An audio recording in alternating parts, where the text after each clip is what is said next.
Approaching right turn on Abercorn Street, followed by a U-turn.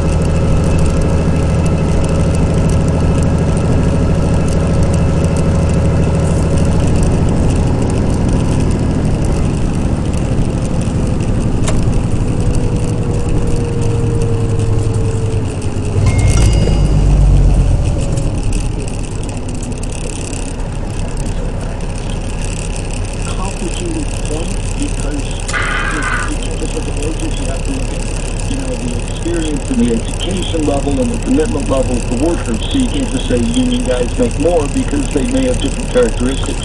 But certainly in the 50s and 60s and 70s, better wages attached to those union jobs, especially the industrial jobs, the factories where I don't mean that they were bad guys, but they were not terribly well educated, typical, factory worker in St. Louis in the 60s. So they did very well.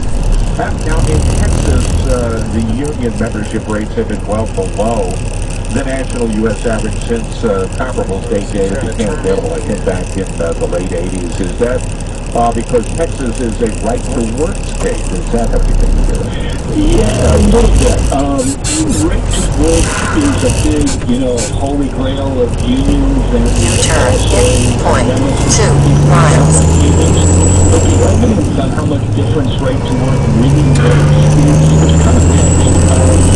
Unions are more about, the kinds of industries that the workers represent. Right to work matters, but it's less so than most people think.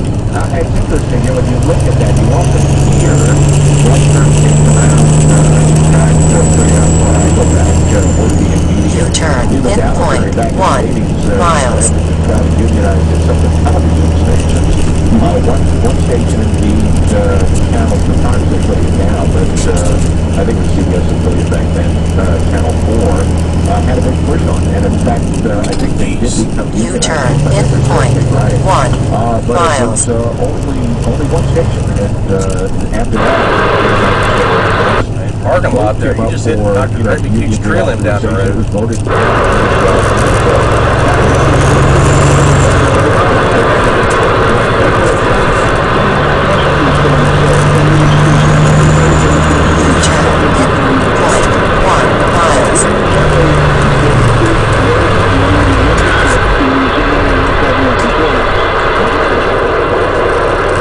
He speaks fucking English. It has a lot to do with the fact that the unions can also exercise some political control. If a public employee union doesn't just negotiate with the employer, a public employee union, politicians, and that's important to us public employees. 0.4 miles. Well, for one thing, your goddamn trees are too fucking low for us to run this road in the right lane. I just watched him tear a fucking tree limb down with his truck, and I ain't hitting it. If you're writing me a ticket for riding in this lane, you go right ahead. I hit a tree limb, tears my trailer, the city can pay for it, my downtime, everything. It's about $10,000. No fucking deal. Don't care. I mean, they're citizens and they're allowed to make their voices heard. But yeah, because they're organized, because they're loud, they have a lot of influence.